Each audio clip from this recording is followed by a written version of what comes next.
They called security on her before she even opened her mouth. No raised voice. No sudden movement. Just a quiet black woman standing near the front of the boarding line with a first-class ticket in her hand. That was all. And somehow, it was too much. I watched it happen from my seat near the window at gate C12.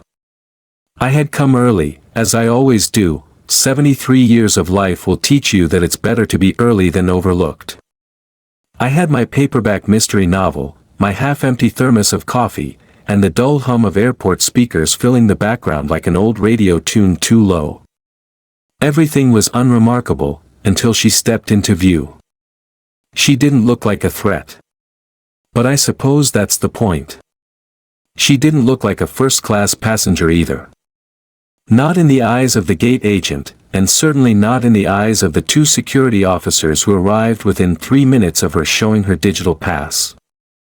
She hadn't said anything yet. I remember thinking, there must be some mistake. But then one of the officers, a young man with a close-cropped haircut and a badge that gleamed far too proudly, approached her and said with a kind of firmness that people reserve for trespassers, "Ma'am, step aside." He didn't say please. He didn't even glance at her phone. And in that moment, the entire boarding area paused, not in protest, but in a kind of quiet, collective agreement.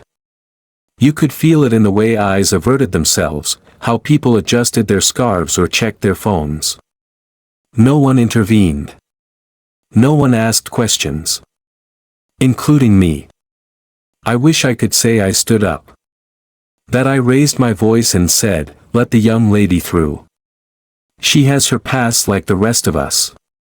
But I didn't. I watched. She was maybe in her early 30s. Dressed in a navy blue hoodie, a pair of well-worn sneakers, and jeans that didn't try to be fashionable. Her hair was pulled into a low bun at the nape of her neck, no makeup, no jewelry, no suitcase, just a canvas tote slung across her shoulder and something about her that felt anchored. She didn't argue. She didn't flinch. She simply looked at the officer with a calm I didn't understand at the time, an unsettling kind of composure, like someone who knew exactly what would happen next and had already decided not to play along with the script. As she was quietly pulled from the line, I saw the gate agent glance at a well-dressed man behind her, white, of course, smiling as he stepped forward. His ticket wasn't even scanned. He was waved through with a gesture. And I sat there in my window seat, my book open to the same page for 10 straight minutes, heart quietly unsettled, wondering if I had just witnessed something awful, or something ordinary. I should be used to this by now, I thought. But that's the thing about getting older. You don't get used to it. You just get better at noticing the patterns. And I had seen this one before. Not at airports necessarily, but in grocery stores, post offices, and waiting rooms. In classrooms, my own. I taught for 32 years in the public school system. I've seen what happens when a child is mistaken for a threat simply because he's too quiet, too dark, or too composed for what someone expects. It starts with suspicion. Then silence. Then erasure. And if you're lucky, that's all it is. But that morning at the airport, something about that woman's silence felt different. It didn't read as a submission. It felt like a pause. The kind of pause a person makes is not because they're afraid, but because they're measuring. That's what struck me. She was measuring them. I hadn't even boarded the plane yet, and already I could feel the weight of what had just happened hanging in the air. But the world moved on. People lined up again. Security left. The agent smiled at the next passenger like nothing had just occurred. And then she came back. The same woman. Same hoodie. Same canvas bag. Same quiet eyes. But this time, she didn't walk toward the gate. She waited. She stood a few feet away, checking nothing, speaking to no one. Just watching. And I, an old widow in orthopedic flats with arthritis in both knees and 3 grandkids I barely see, suddenly couldn't take my eyes off her. They began boarding soon after. I was Group 1, seated in 2C, window seat, near the front of first class. A bit of a treat for myself. My husband, God rest his soul, used to tease me for splurging on flights. He'd say, "Why pay double to get there the same time?" And I'd reply, "Because I earned the right to cross the sky in comfort, thank you very much." So when I settled into that seat and saw the young woman I nearly dropped my thermos. She was boarding. Quietly. Holding the same phone, same tote, same low-bun dignity. And when she passed my row, she sat directly across the aisle. Seat 2A. I thought she was in first class. The same woman they had just tried to remove. I wasn't sure if I should say something. Apologize. Ask if she was okay. But she didn't look like she needed consolation. She looked like someone who was exactly where she intended to be. She placed her tote beneath the seat. Pulled out a sealed envelope with a red string clasp and rested it on her lap. Didn't open it. Didn't read. Didn't scroll her phone. Just sat there with the stillness of someone carrying something heavy and fragile, and the certainty that no one else was qualified to hold it. I tried to focus on my book. On the snack menu. On the crossword puzzle I'd started in the terminal. But none of it held me. I kept glancing at her. Her hands. The envelope. And I kept hearing that gate agent's voice. "Ma'am, step aside." How many times had she heard that in her life? How many times had she not stepped aside? I didn't know her name yet. I didn't know why she was flying, or what was in that envelope, or what exactly had happened between her and the staff when she was pulled from the line. But I knew, in the bones that have carried me through 7 decades of injustice both loud and quiet, that this was not a simple case of misunderstanding. This was a test. Not her. Of them. Of us. The flight attendants passed through the aisle, greeting passengers. One of them, a sleek, no-nonsense woman with a name tag that read, Sloan, gave me a polite nod. Then she looked at the young woman beside me.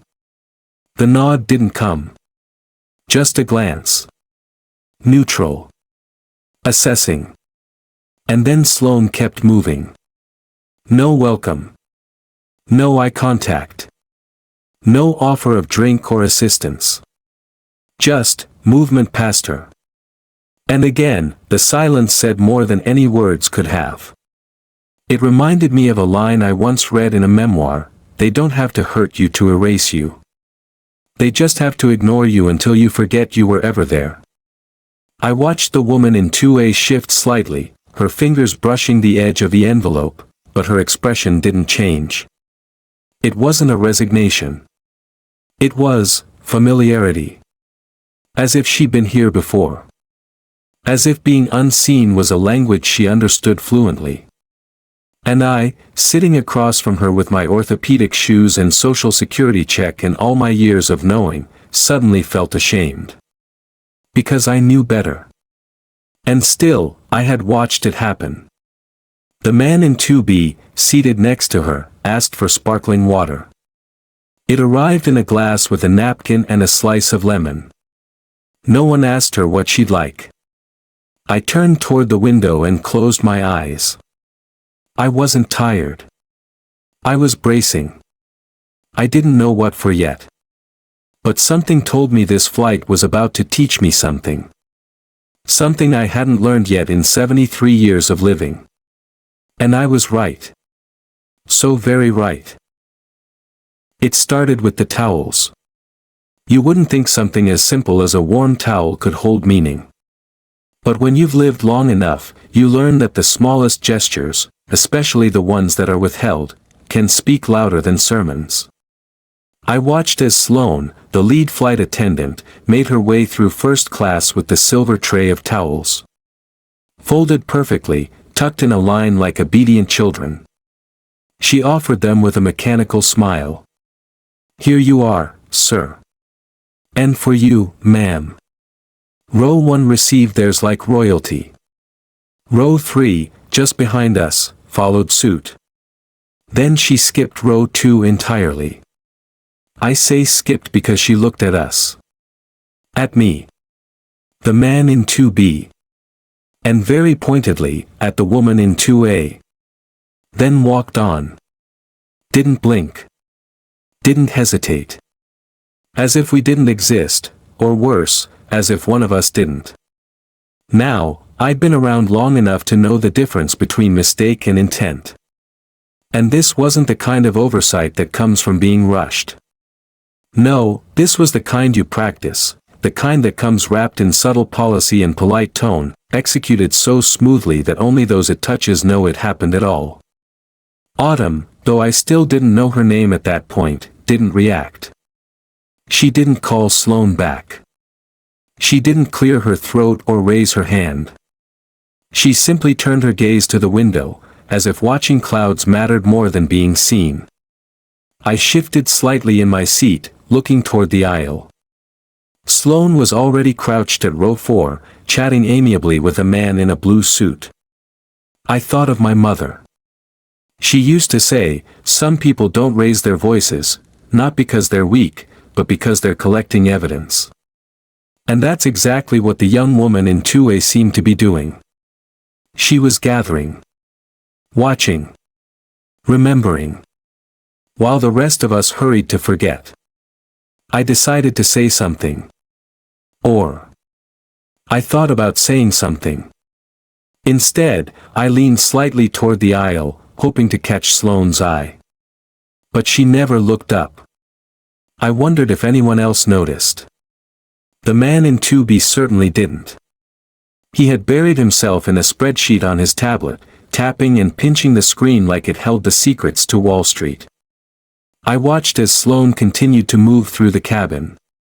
Offering beverages. Taking meal preferences. Asking people about their connections and allergies. She returned to our row once to hand the man beside me a seltzer with lime. Then left again. No glance toward Autumn. No tray. No options. Not even water. It was deliberate. Like a script she had memorized but skipped a scene she didn't like. And again, Autumn said nothing. That silence, oh, that silence. It was the kind I recognized. It wasn't the silence of shyness or surrender. It was the silence of strategy. After a while, I closed my book. I wasn't reading it anyway. Instead, I folded my hands in my lap and thought back to a different kind of classroom. One from my 3rd year of teaching. I had a student, Marcus, with eyes too old for his age and hands that never stopped fidgeting under the desk. He didn't speak much, but when he did, it was with purpose. Clear. Measured. Thought out. The principal once called him guarded. But I knew better. Marcus wasn't guarded. He was exhausted. By 9 years old, he'd already figured out what too many of us learn too late: the world isn't always looking to hear from you. Especially if you come in a skin they don't expect to see in certain rooms. He stopped raising his hand after a while. Not because he didn't know the answer, but because he knew the answer didn't matter as much as who was speaking it. That's what I saw in Autumn now. The quiet refusal to play a role in someone else's assumptions. Sometime mid-flight, the meal carts began rolling out. The smell of warming bread filled the cabin, the kind of scent that makes you feel like maybe, just maybe, this flight could be a little comfortable after all. Sloane returned, armed with a laminated menu and her ever-so-thin smile. She stopped at 2B. "Good afternoon, sir. We have 2 options today, the herb-roasted chicken with truffle mashed potatoes, or the miso-glazed cod with jasmine rice and bok choy." She said it with a slight lilt, as if rehearsed. He chose the chicken. Sloane smiled. Wrote it down. Then, just as quickly, I moved on. Didn't speak to Autumn. Didn't even pretend to. No menu. No inquiry. Nothing. I waited. Surely she'd turn back. Surely she'd realize. But she didn't.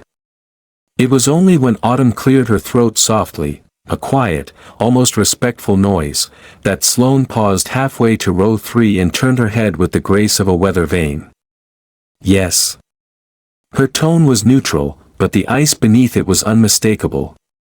Was I skipped for meal service? Autumn asked, her voice low and unwavering. Sloane blinked.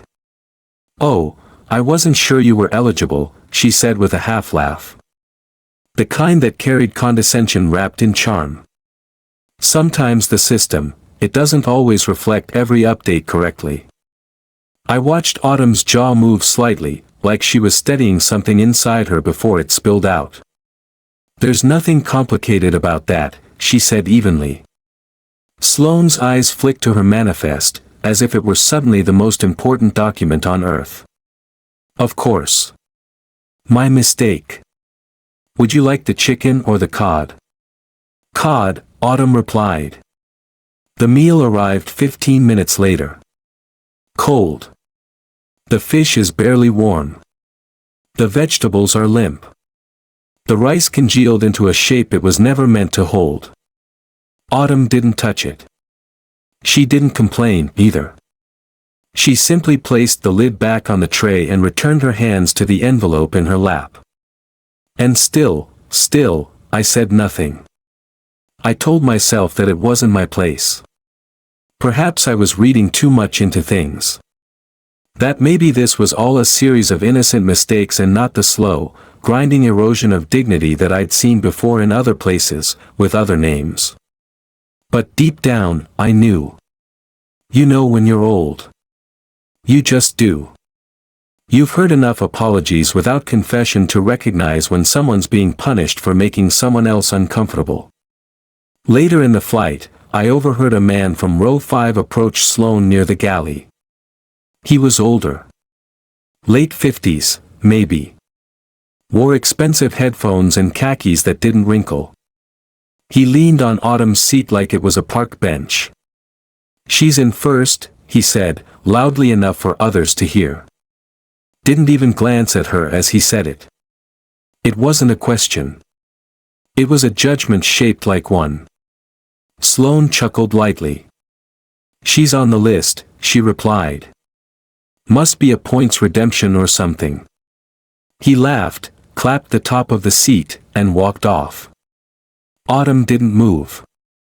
Didn't flinch. But I saw her right hand twitch slightly, the fingers curling tighter around the edge of the envelope. The flight carried on. People napped. Watched movies. Ate their warm meals. Asked for wine refills. And still, Autumn sat in 2A. Back straight. Eyes forward. Silently absorbing what the rest of us had chosen to ignore. When the beverage cart came back around, the young attendant, probably N.W., offered Autumn a drink. Just water, she said. The attendant nodded, but hesitated. Then leaned toward Sloane for instruction. Sloane glanced at her manifest again and said, unfortunately, complimentary beverage service isn't included in your class of ticket. Autumn raised an eyebrow. Even for first class? Sloane blinked. I'll check with the cabin manager. She didn't return. The young attendant brought the water anyway. Set it down like it might break something. I looked over at Autumn, and for the first time since we boarded, our eyes met. Just for a moment. I opened my mouth to say what, I'm not sure. But she gave the faintest shake of her head. Not in dismissal. In understanding. Like she knew what I was about to offer, and she wanted me to save it. She didn't need pity. She needed people to notice. And remember. I leaned back in my seat and let my thoughts wander. What would my Harold have said if he were here? He was a veteran. Lost part of his hearing in Vietnam. Never raised his voice after the war, but always had something worth listening to when he spoke. He once told me, the worst thing you can do to a person isn't shout at them. It's to look through them. I wonder now how many people had looked through this young woman in her life. And how many would again after this flight? I exhaled slowly and looked out the window. The clouds drifted past like thoughts unspoken. And beside me, in 2A, a woman with a tote bag and a sealed envelope kept her silence intact. Not as a weakness, but as a weapon. And something told me, we hadn't seen the last of it. It wasn't just the envelope.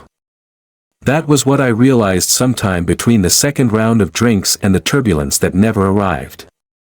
Everyone else may have seen a young black woman in a navy hoodie, traveling light, sitting quietly in first class with a beat-up canvas tote. But I was beginning to see something else. And it had everything to do with how she held that envelope, not tightly, not protectively, but deliberately. Like it wasn't just important, it was irreplaceable. Like the contents inside weren't just private, they were powerful. I know a thing or two about paper, mind you. I taught English for over 30 years. I've handled more student essays, term papers, detention slips, and administrative memos than I care to count. And in all those years, I learned to tell when a document meant something more than what it claimed on the surface. It's in the way someone carries it. In the same way, a mother holds her child. Or a widow clutches the folded flag handed to her at a funeral. Or a person who knows they're about to change something, maybe even everything.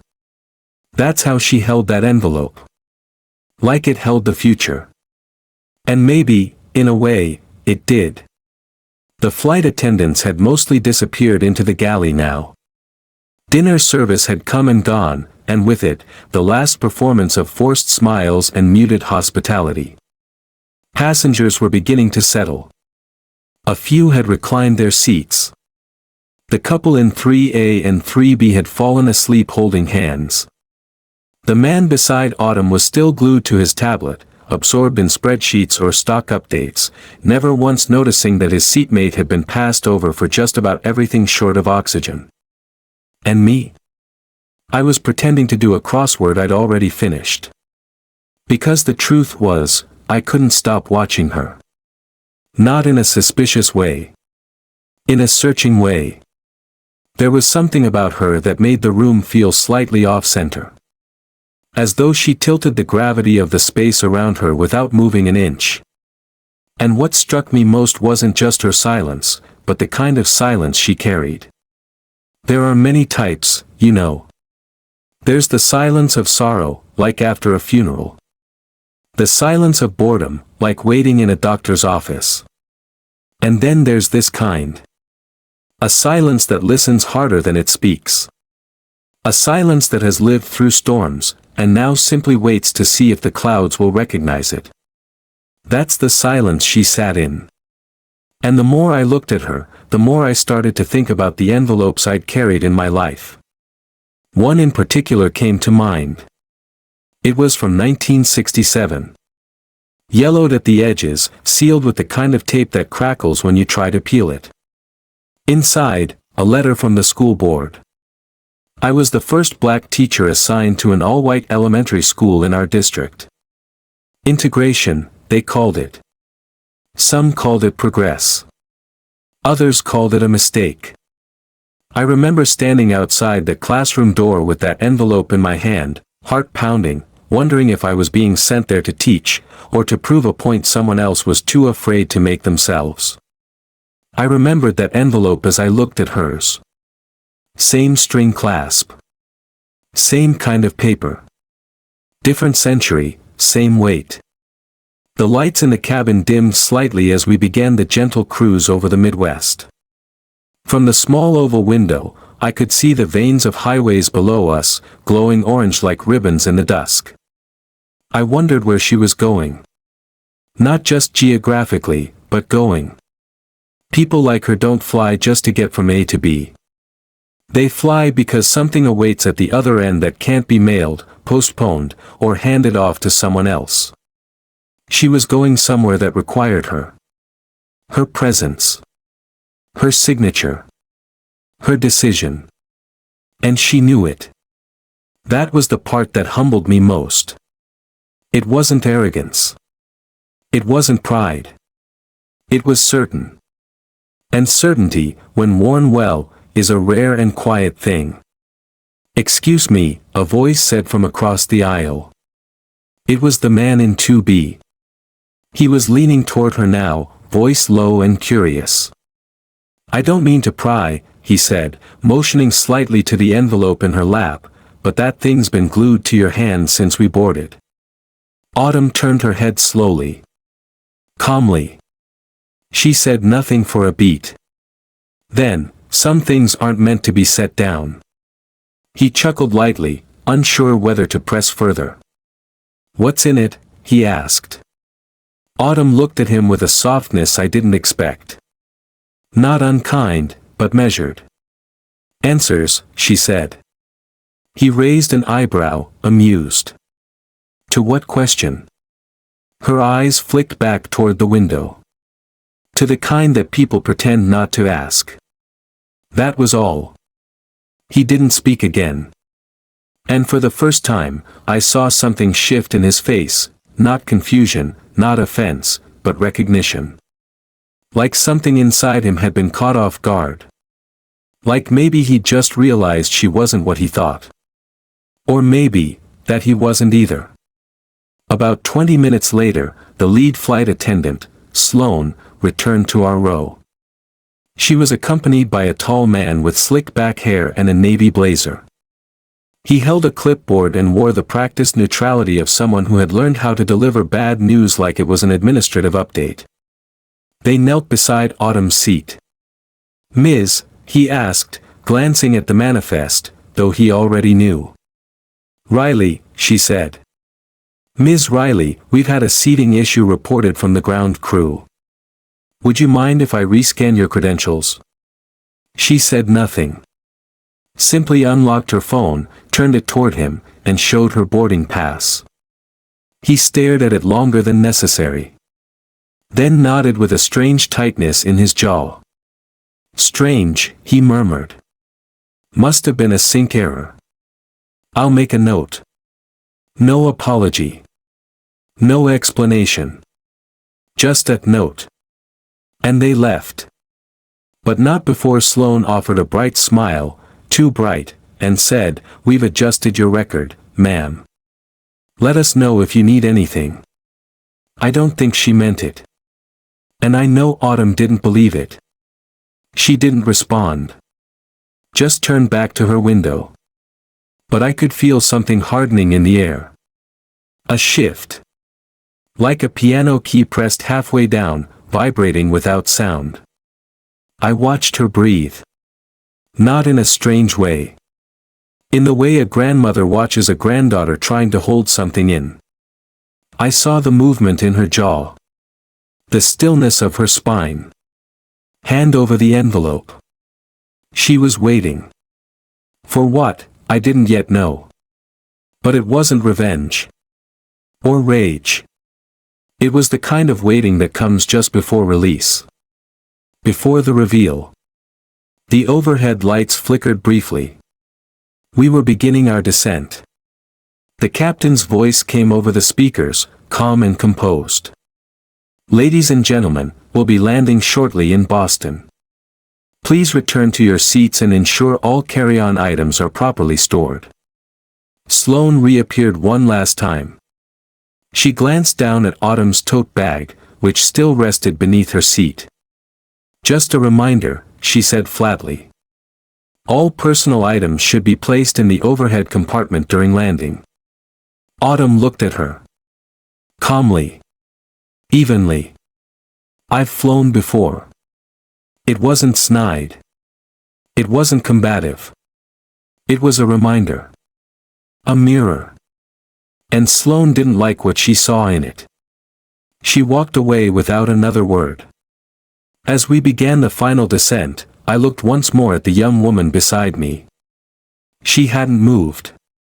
Hadn't broken. Hadn't melted. She was steel. Wrapped in denim and canvas, and a face that gave away nothing, but carried everything. I wanted to reach out. To say something meaningful. Something grandmotherly. But there are moments you don't interrupt. Moments when you realize you're not the story, you're the witness. And if you're lucky, the witness learns something, too.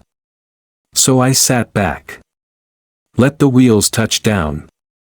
Felt the bump and jolt of arrival, that familiar sensation that says you made it, but you're not done yet.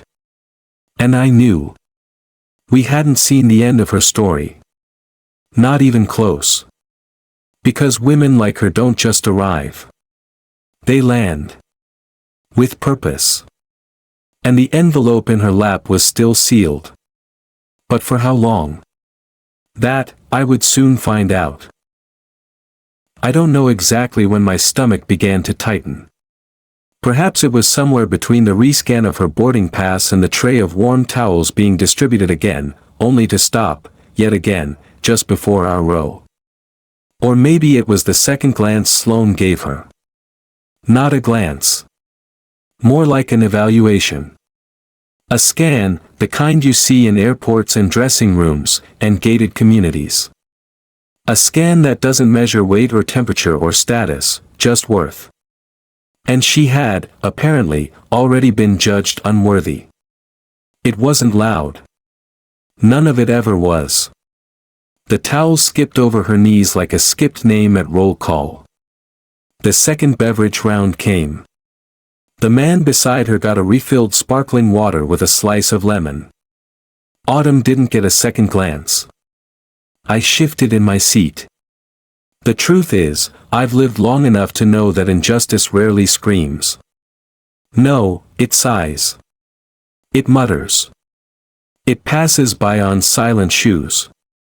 It shows up in who gets asked first, who gets remembered, who gets offered options, and who gets left balancing an untouched meal tray, cold fish and all, without even the dignity of refusal. And Autumn Riley, still nameless to me at the time, was being erased one act at a time. A baby began to cry somewhere near row 5. The mother was immediately swarmed with gentle care. A warm blanket appeared. A bottle of milk was offered. A pillow was brought. I watched it all unfold like a ballet. Sloane's voice was soft. "You're doing great, Mama," she said, touching the woman's shoulder tenderly.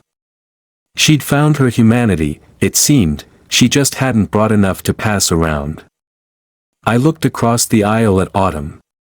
She wasn't watching the service. She was watching her reflection in the darkened plane window. Her face calm, but her right thumb was running in a small circle across the seam of her envelope, over and over, the way some people trace the edge of a scar. I thought of the word microaggression. Too soft a term. Too technical. This wasn't micro. It was surgical.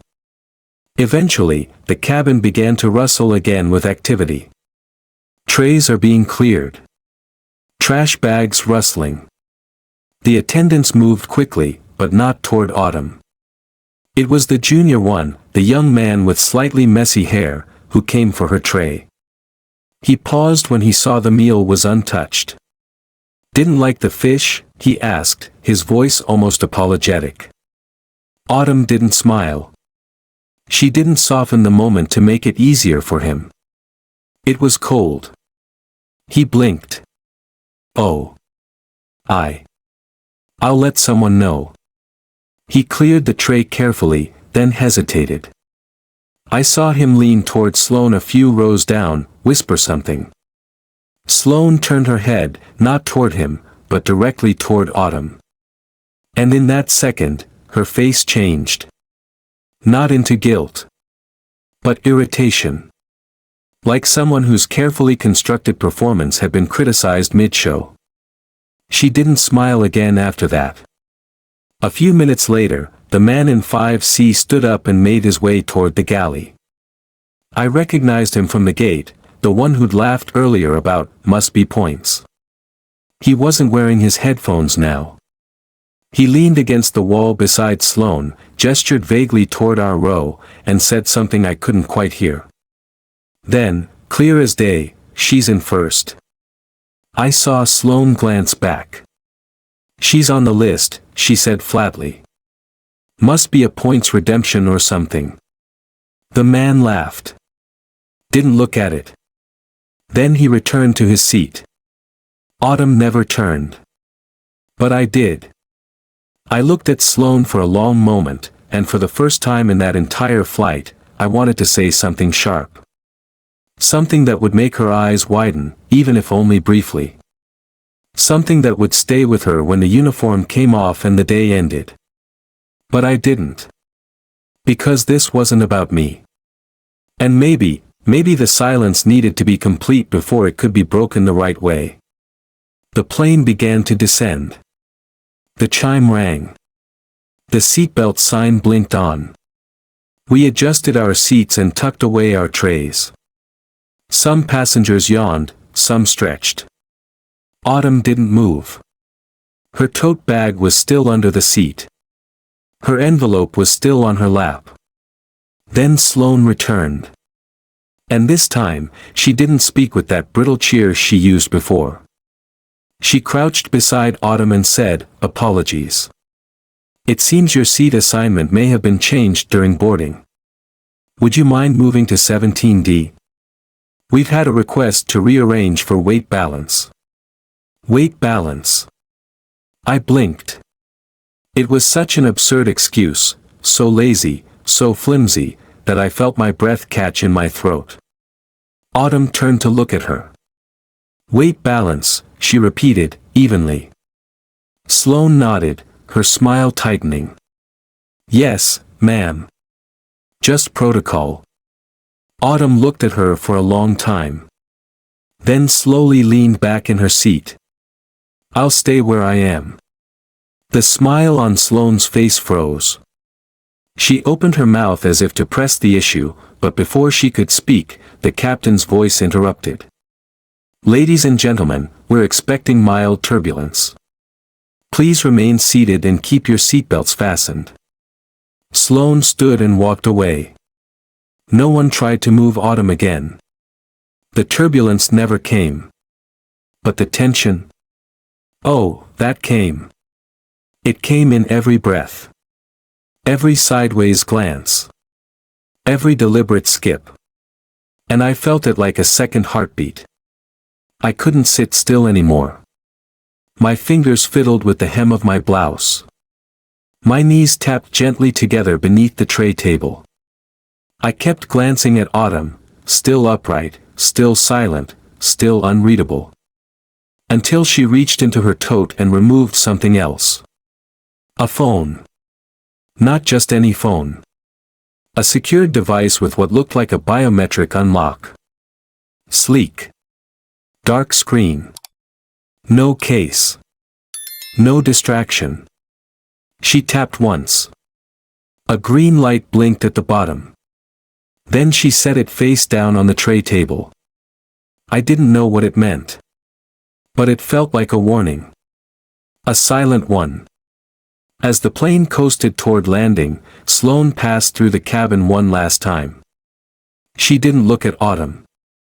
Didn't glance at her tote. Didn't check her seatbelt. She had given up pretending. And Autumn had never started. The wheels touched down with a gentle bump. The plane slowed. The cabin lights rose. People began gathering their things, coats, bags, briefcases.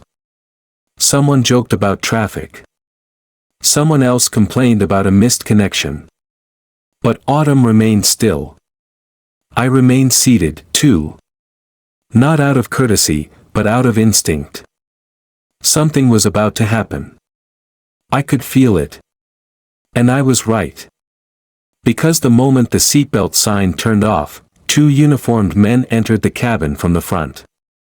Not police. Not TSA. But something quieter. Airport security. Protocol enforcers. The kind you don't notice until they're standing beside your seat. They walked directly to row 2. To Autumn. Ms. Riley, the taller one said, eyes calm but unyielding. We'd like you to step off with us. Just a few things to verify. Autumn looked at him. Then at the other. Is there a problem with my travel documents? No, ma'am, the second one said. We've been asked to follow up on a passenger report. It's a quick process. She didn't ask who filed the report. She didn't ask why. She just reached down, retrieved her tote, and rose slowly. I watched her fingers press the envelope closer to her side. And I remember thinking. This isn't the end. This is the beginning. She didn't look back as she stepped off the plane. The man in 2B watched her go, eyes narrowed with confusion. Sloane stood at the galley door, pretending not to watch, her posture stiff. And I sat in my seat, heart pounding, suddenly ashamed that I had waited this long to feel anything other than observation. I should have said something. But she never needed me to. Because what she carried was bigger than defense. Bigger than confrontation. What she carried was proof. And I suspected the time had come for someone else to see it. The woman they let off that plane wasn't a threat. She wasn't disruptive. She wasn't loud. She didn't argue. She didn't even look surprised. But there was something in the way she stood that made everything around her pause. Not just the passengers, not just the flight crew, but time itself. Autumn Riley. That was her name. I heard it for the first time as one of the security officers repeated it into a small earpiece just outside the plane. I had lingered near the gate, feigning a stiff hip, pretending to adjust the straps on my handbag, just so I wouldn't walk away. I couldn't, not yet. Because I knew what I had seen on that flight wasn't finished. It had only just begun. Autumn Riley. A simple name. Nothing showy. No title attached. No prefix. But once spoken aloud, it seemed to carry a weight that shifted the tone of the entire terminal. Like a thread had been pulled in the fabric of routine, and now the seams were starting to come apart. I watched from a nearby bench as the 2 men escorted her, not forcefully, not handcuffed, with that same quiet pressure the world uses when it wants you to feel small without ever raising its voice. And Autumn? She just walked. Like she had all the time in the world. It's funny how people pay attention to a person after they've been escorted away. When she was sitting quietly in first class, they overlooked her. When she was skipped over during dinner, no one blinked. But once security arrived, once there was the hint of scandal, of violation, of risk, suddenly, necks craned. Eyes followed. Fingers whispered across screens. People began to see her. Too late, of course. That's the cruel irony of visibility. Sometimes, it only comes when the damage is done. I waited. I don't know what I was waiting for exactly. Just, something. Maybe I was hoping it had all been a mistake. A paperwork error. A tech glitch. Something that could be explained and forgotten. But I knew better. At my age, you stop believing in convenient explanations. You start looking for patterns. And everything I'd seen that morning, every delayed service, every skipped gesture, every whispered comment, wasn't random. It was a system performing exactly as it was designed to. And Autumn Riley had interrupted it. Simply by existing inside it. I made my way to the restroom, not because I needed it, but because it gave me a reason to stay in the terminal. When I came out, I noticed 2 airline supervisors huddled in front of a service desk. One was holding a clipboard, the other was speaking into a phone. Their voices were low, tight. I heard a phrase that made my breath catch. She was credentialed. Then, after a pause. No, I didn't know that. Who authorized it? Credentialed. That wasn't a word they used for passengers. It was a word used in backrooms.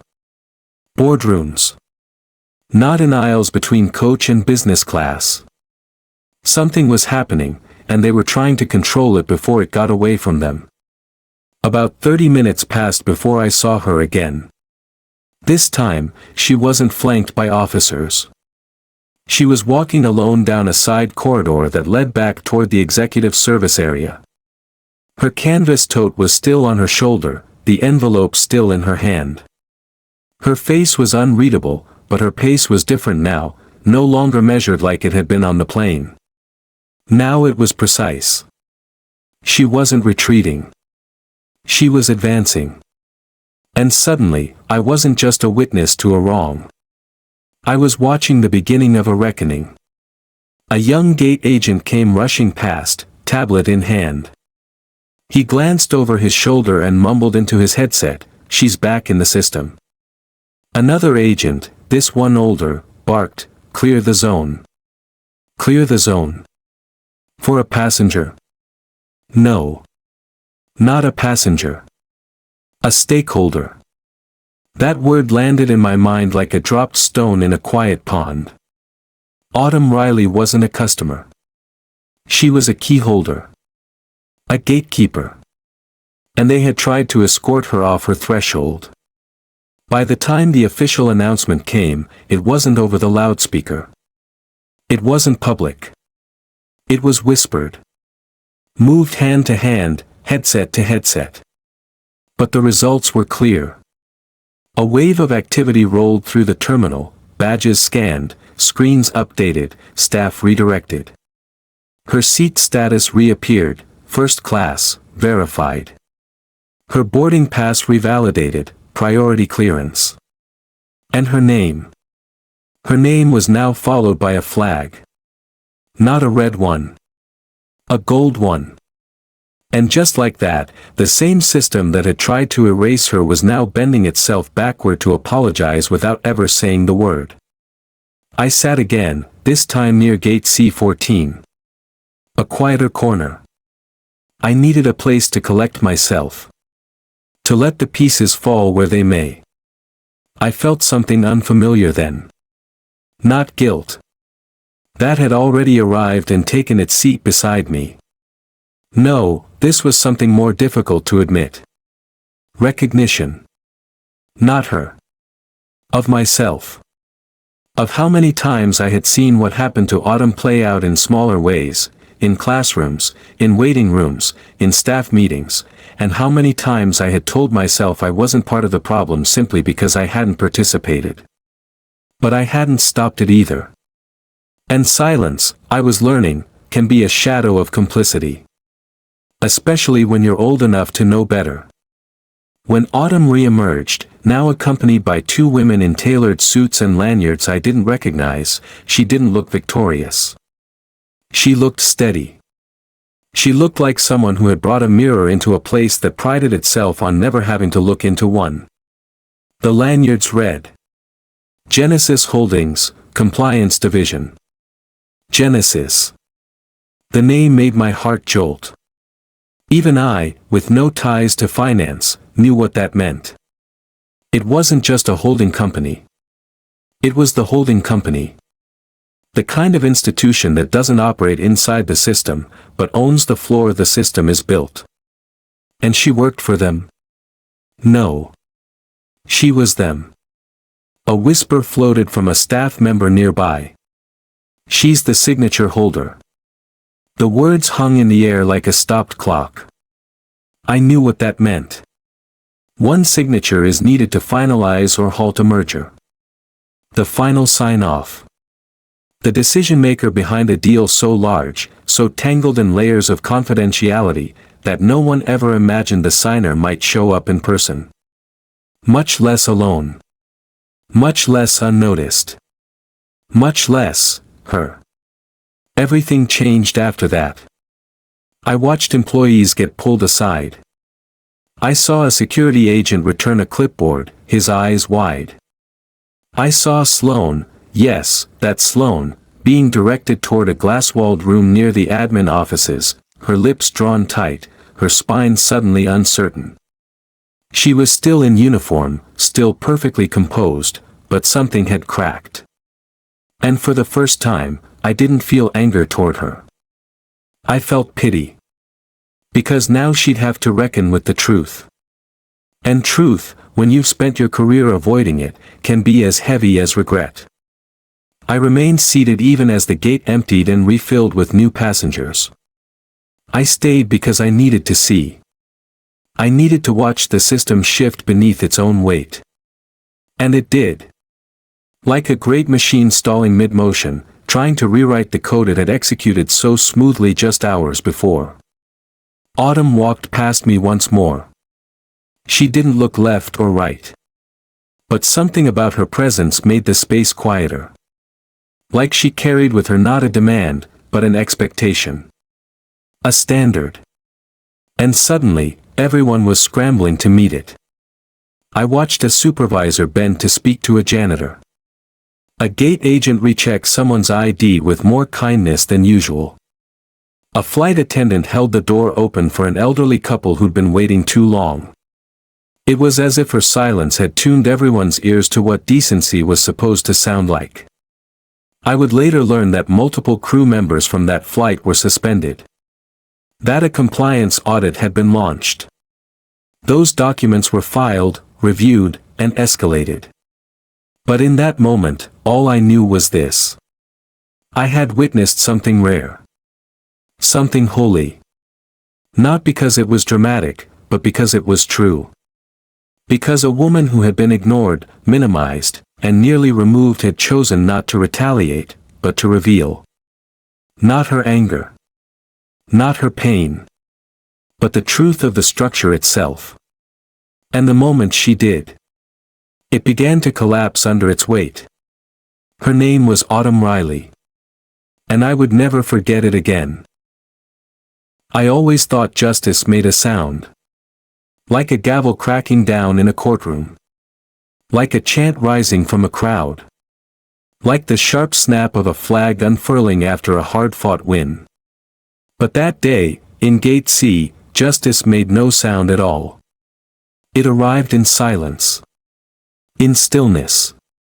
In the form of a woman who said almost nothing, but moved like she had already heard every argument, seen every excuse, and chosen not to waste breath answering them.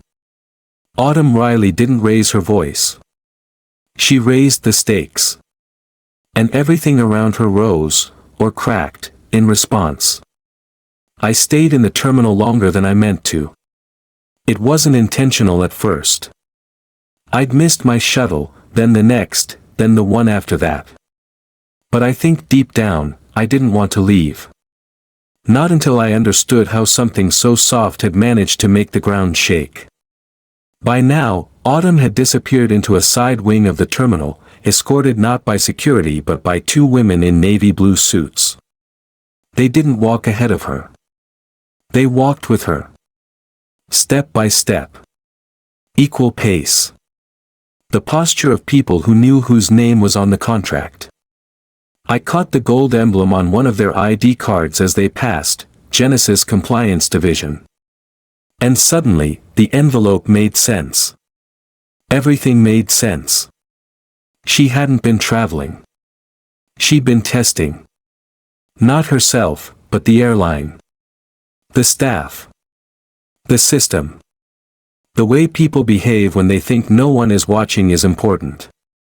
And what they didn't know, what they hadn't thought to ask, was that the person they tried to ignore, was the one holding the power to rewrite everything. I moved to a quieter part of the terminal, found a seat beside a potted plant, and pulled out my old leather journal. I hadn't written in it in weeks. But my hand moved before my head even caught up. Today, I saw the world blink. That's what I wrote. Not turn. Not collapse. Not explode. Just, blink. Because sometimes, all it takes is a blink to change your vision. And Autumn Riley had a blink. Sharp. Sudden. Uncomfortable. Clarifying. It wasn't long before the terminal started to hum differently. The sounds weren't louder. Just, off-key. Like a song you've always known suddenly being sung in a minor key. Flight attendants walked faster. Supervisors whispered more. A man in a gray blazer kept glancing at his tablet and wiping his forehead, even though the terminal was cold. I heard someone say, "Pull the incident file. Now." Another, "Was she flagged pre-boarding?" And then, "Who signed the reclassification?" Words I'd never heard used at an airport. Not for passengers, anyway. Passengers get lost. Delayed. Overbooked. They don't get reclassified. Unless they're Autumn Riley. Somewhere in the terminal, a printer began whirring. I didn't need to see the pages to know what was being printed. Reports. Logs. Footage timestamps. Evidence. Not the kind that shows up in court. The kind that shows up in audits. Board meetings. Resignation letters. And emails with subject lines like urgent, stakeholder interaction review. I didn't smile. Not because I wasn't relieved. But because I'd lived long enough to know that change, real change, isn't victory. It's consequence. An hour later, I passed by the airline's operations suite. A glass wall separated the hallway from what looked like a high-stakes staff meeting. Inside, 6 people sat around a table, none of them speaking. A large monitor showed flight logs. Another showed a paused video still, fuzzy, low-lit. I recognized the row. Row 2. There she was. Frozen mid-frame. Hand on the envelope. Eyes straight ahead. They were reviewing the footage. But it wasn't for security. It was for proof. They weren't looking at her for what she'd done. They were looking at themselves. And that, I realized, was the truest mirror of all. About 15 minutes after that, Sloane walked past. Her uniform was still pressed. Her shoes are still polished. But her eyes had changed. Gone was the self-assurance I'd seen when she skipped Autumn's seat. Gone was the smile. In its place was a kind of stiffness. Not fear, at least not yet, but discomfort. The kind that comes when the world you thought was solid shows signs of cracking. She didn't see me. But I saw her. She disappeared into a side corridor marked Admin Access, Level 2 Staff Only. And I couldn't help but wonder. What did she think this morning would be? Just another flight? Another easy day of protocol and performance? Had she rehearsed her lines for the passenger manifest, chosen which rows would get warmth and which would get indifference? Had she even noticed what she was doing? Or worse, had it become a habit? I pulled my cardigan tighter around my shoulders. The air in the terminal felt colder now. Not the kind of cold you feel in your skin. The kind you feel in your awareness. The kind that says, this isn't about one woman. This is about everyone who's ever been almost seen. Almost helped. Almost believed. Almost included. But not quite. And what happens when one of them is the final signer on your merger? I moved back to gate C12, where it had all begun. The seating area was empty now, the next flight not scheduled for another hour. But the ghosts remained. Ghosts of that moment when Autumn was pulled from the line. Ghosts of the glances. The silences. The whispers. I sat in the same chair where I'd watched it all happen. And for the first time that day, I let myself feel it fully. The weight. The shame. The awe. And something else, too. Something I hadn't expected. Hope. Not the bright kind.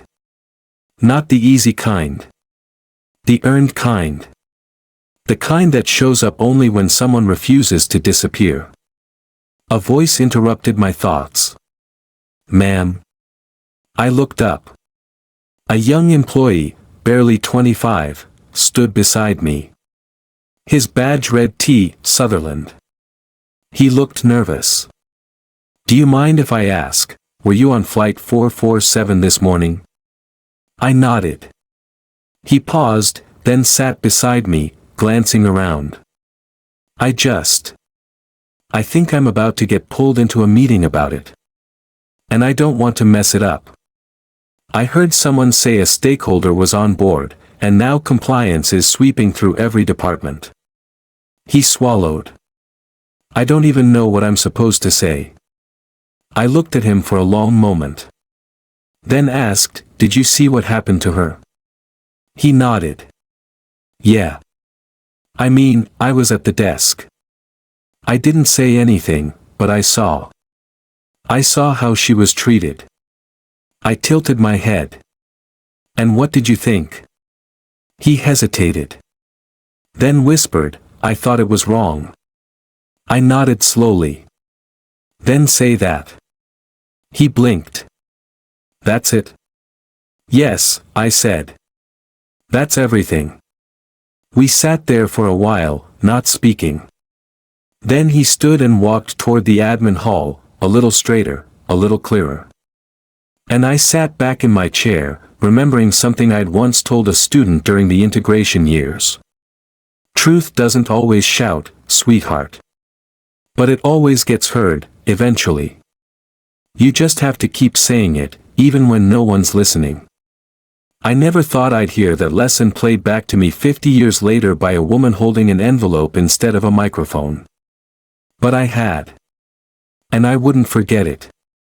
I heard later, through whispers and glances and unofficial chat, that Autumn Riley had left the terminal through a private exit. That she hadn't issued any formal statement. That she hadn't asked for compensation. That she'd simply made a call from a secure device, and triggered a sequence of internal audits no one had seen coming. She didn't need to raise her voice. She raised the system's reflection. And forced it to look. I stayed until dusk. My ride came. I left the terminal quietly, just as she had. And as I stepped into the evening air, I looked back once at the glass doors.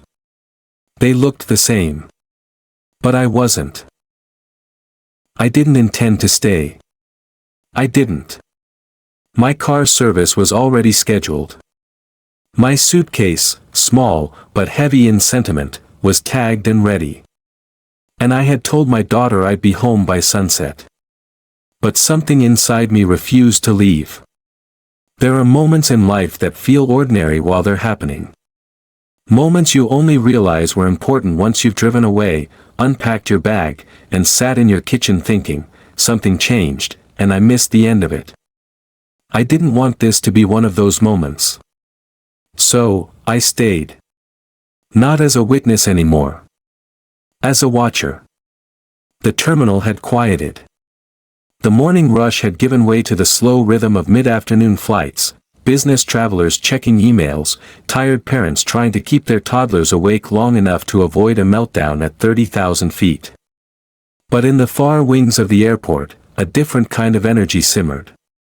I felt it the way a farmer feels the shift in the wind before a storm. Not loud. But seriously. Staff were moving differently now. More carefully. Conversations were clipped. Laptops open. Lanyards tugged straight. I recognized the signs. Accountability had walked in the front door, and now everyone was trying to remember if their shoes were clean. It was nearly 3 p.m. when I saw Sloane again. Her posture had changed. She still wore her uniform, still had her hair pinned tight, but there was a slight sag in her shoulders. The kind you can't iron out. Not when you've been called into a room where people replay your decisions on a screen and ask why you smiled at seat 1B but forgot to blink at 2A. She was walking down the concourse with another flight attendant, one I hadn't seen on our flight. They spoke in low tones, and though I was too far to hear the words, I could read the body language. The stiffness. The defensiveness. The disbelief.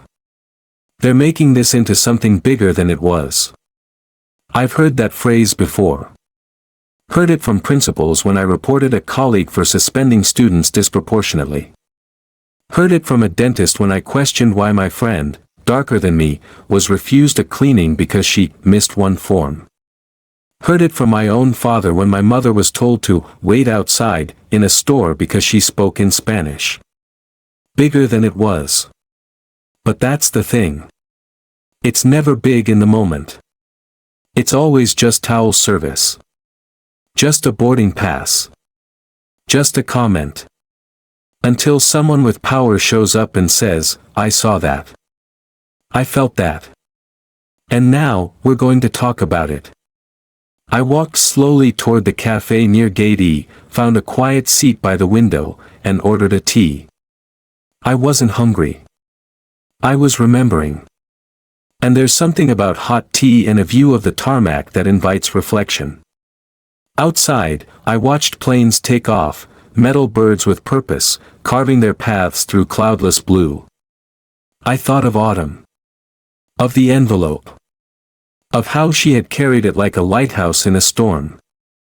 But most of all, I thought about what didn't happen. She never raised her voice. Never told her story.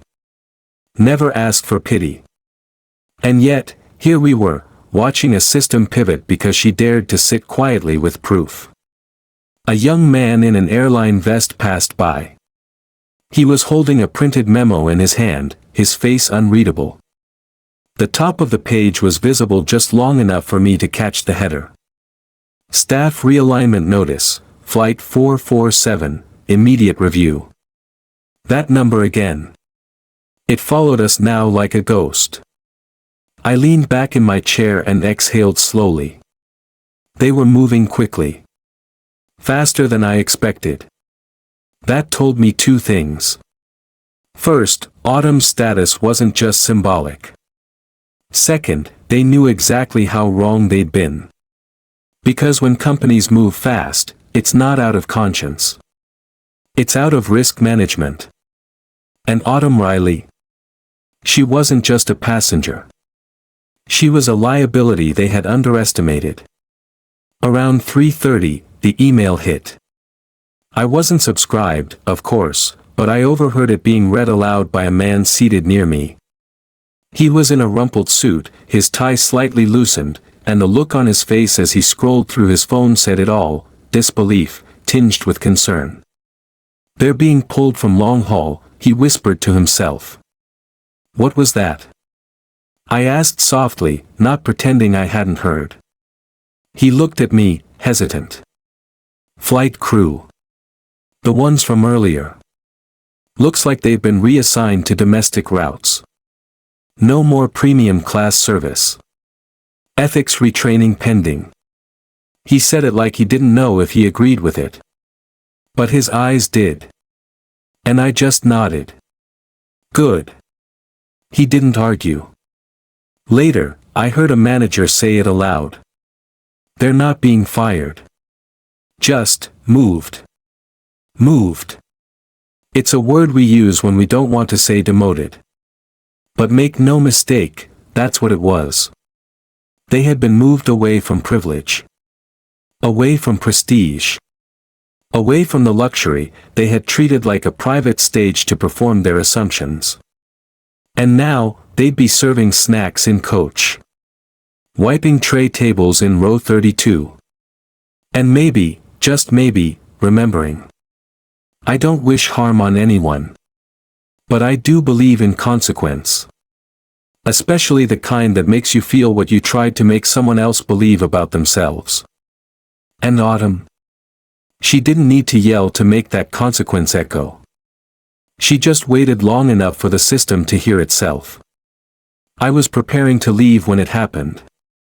Sloane, walking toward gate B8. Not in disgrace. Not in tears. Just, different. And coming the opposite way, Autumn. She wasn't in uniform. Wasn't flanked by assistants. She was on her phone, finishing a call near the private concierge counter. She looked up just as Sloane passed by. And for a single, suspended moment, their eyes met. Neither of them stopped. But something in the air shifted. A thread pulled taut. I couldn't hear their hearts, but I could feel the silence between them. And then, just as Autumn began to walk past, she paused. Turned. And said, clearly but calmly, "You said something to me earlier." Sloane stopped. I don't remember." Autumn continued, steady. "You said I didn't fit. In first class." Sloane's mouth parted slightly, maybe to apologize, maybe to deny. But Autumn wasn't finished. "You were right," she said softly. "I don't fit in first class." Sloane blinked, confused. Autumn's voice dropped, gentle as rain on marble. "I came here to buy it." Then she turned and walked away. And I swear to you, in that moment, the airport went silent. Not literally. The announcements still played. Planes still landed. Kids still cried. But something inwardly fell quiet. As if the system itself had just been told, "You don't get to measure me anymore." I stood, finally. My hip was sore. My tea is long and cold. But I felt taller somehow. Like a truth had settled in my spine. Like a woman I'd never met had just reminded me that silence is not absence. That power does not always wear a uniform. That justice is often carried, not on shoulders, but in envelopes. I walked slowly to my gate. I didn't look back. I didn't need to. Because I'd already seen what I came for. And it was no longer about Autumn. It was about everyone who's ever been told. Step aside. Some silences vanish with the closing of a door. And then there are the silences that follow you home.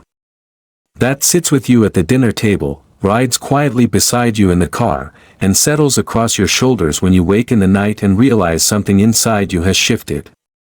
That was the kind of silence Autumn Riley left behind. It wasn't empty.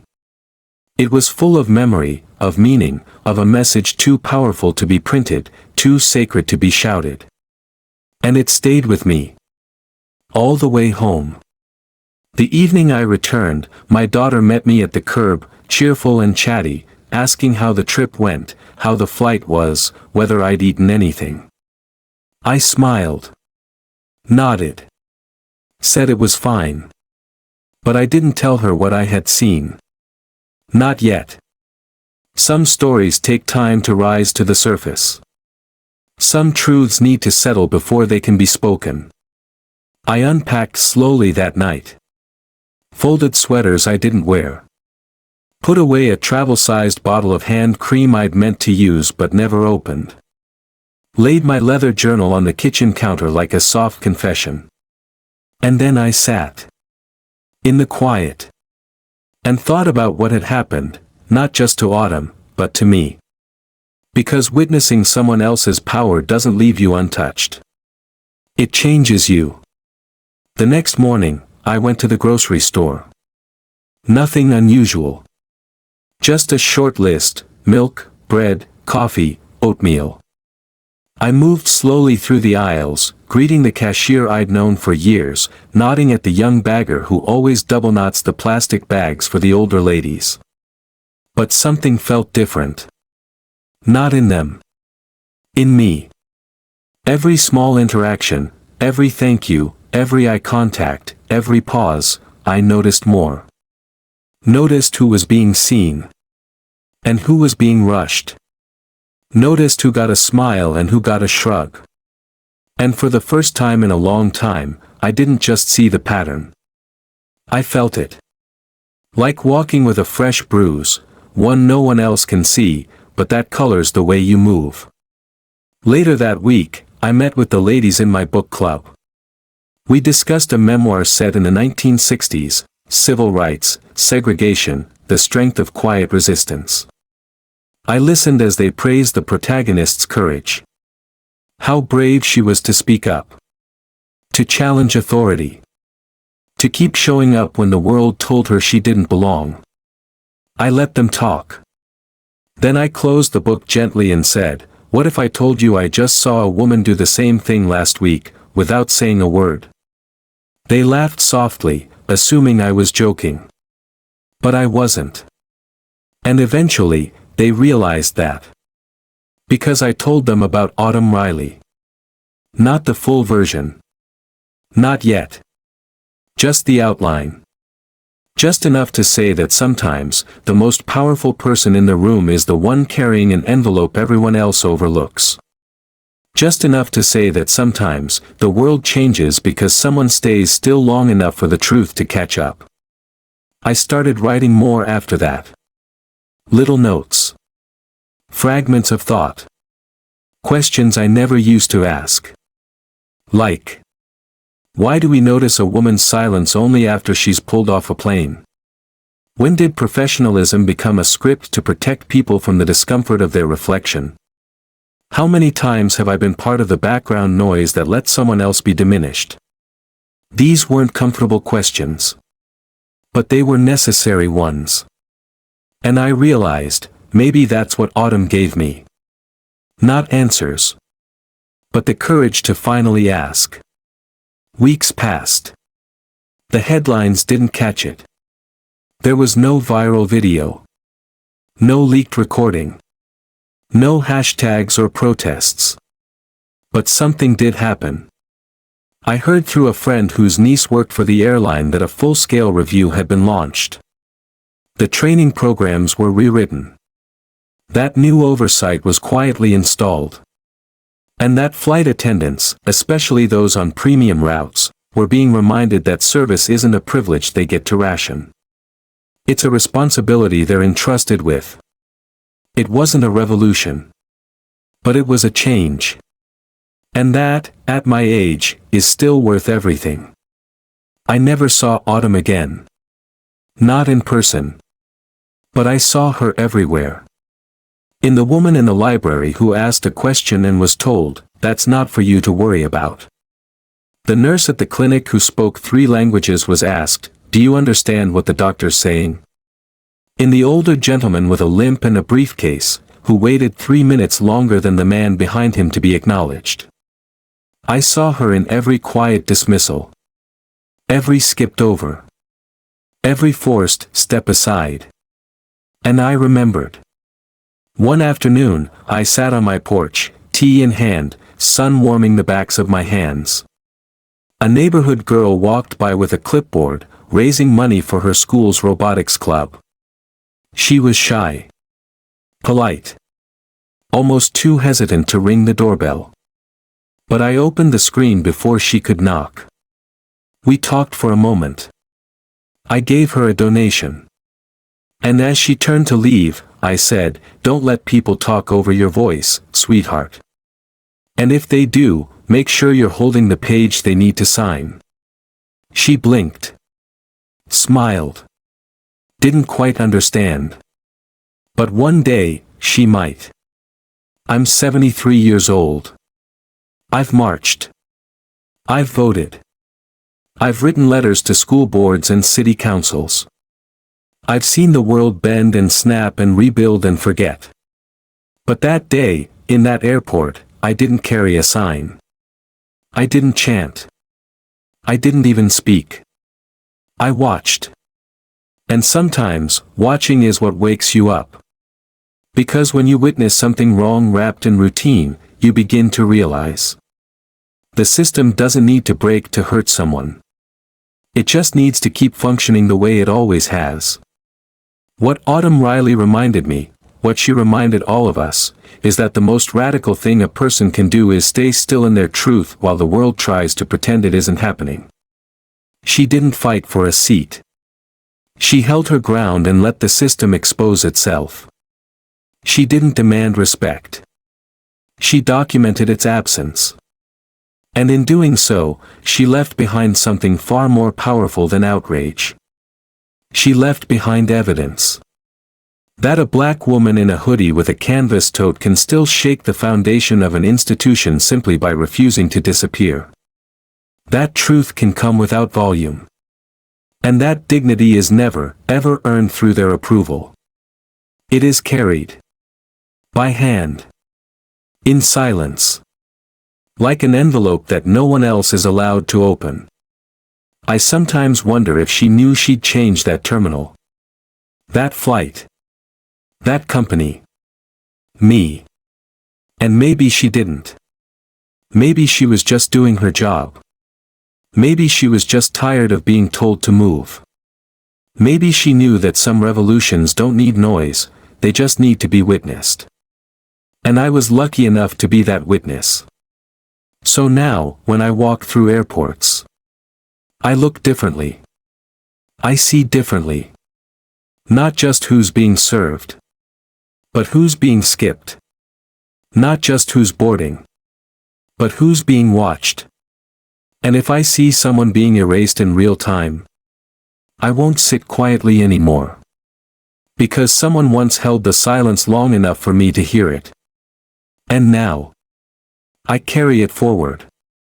Life doesn't always change through loud voices, but through the quiet courage of being present, being dignified, and being unshaken. Autumn Riley never raised her voice. She didn't demand respect. She carried it through silence, through patience, through presence. And in doing so, she revealed what so many have experienced but never had the power to challenge, that systems don't have to shout to exclude you, they just have to proceed as usual. For many of us, especially those who've lived long enough to see decades of change and resistance, this story is a reminder that witnessing matters. Noticing matters. Speaking up, yes, but sometimes simply not looking away is the beginning of transformation. Autumn didn't ask us to fight for her. She simply asked us to see. As elders, we've seen patterns repeat. But we also know, when someone refuses $6 best to be erased, the world must recalibrate. May we all carry ourselves with the quiet authority she did. May we all choose to leave spaces better than we found them, by being the person who sees, who remembers, and who speaks truth when it matters most. If this story stirred something in you, if you saw yourself in it, or someone you love, please like, share it with someone who needs it, and subscribe for more stories that reflect dignity, justice, and the wisdom that only life can teach. And we'd love to hear from you. What did this story mean to you? Drop your thoughts in the comments below.